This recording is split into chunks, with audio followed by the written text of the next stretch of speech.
Нитко, отваряй, Нитко. Бегай, бе! Аре, отваряй, избразна ми мадото.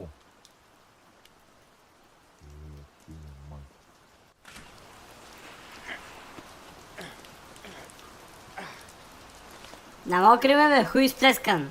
Чакай, имам да ти кажем нещо, но просто ме изслушай. Видех цурка как я мандърсат мангали. Какво? Сериозен съм. Видех как я разширават газа и правят жестока оргия. Слагаха го много тежко. Ма я не ме мисли за идиот, бе, защото това не е верно. Турка никога не се е мандърсали мангали, ама никой не я искал. Митко, верно не лъжем. Ма бегай от тука, бе! Държи се като педал, знаеш ли го това? Не, ти си педал. Ма я мъкни да ме мандрисам и аз цурка. Мода? Знаеш ли ко, палим си голфа, ходим да пием една мездренска рекил в кръчмата, пускам си сръбско и отивам да мандърсам цурка. Дали ще можеш, бе? Да, аз мога, аз съм Цецо. О, я да те видим дали ще го направиш. Ще ти дам 10 ля и да се черпиш по една гроздова ракия. Значи ще ти запалим голфа, ще взривим кръчмата, ще ти щупим ракията от главата и ще краднем цурка. Така, дай ми първо парите, ще вземем мрелото ти тяло и ще го печем като прасе на Коледа. Я повтори пак.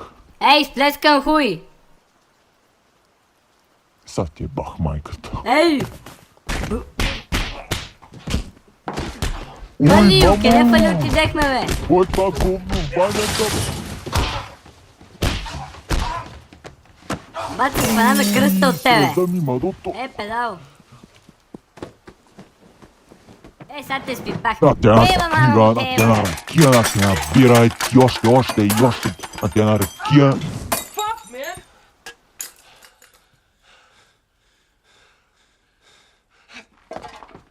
Ева, мамо. Педал! Бани! Мали, обърна ми тъшет.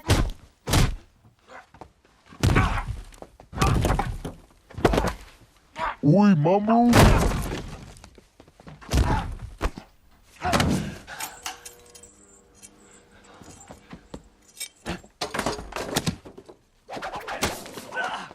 Ева, мамо.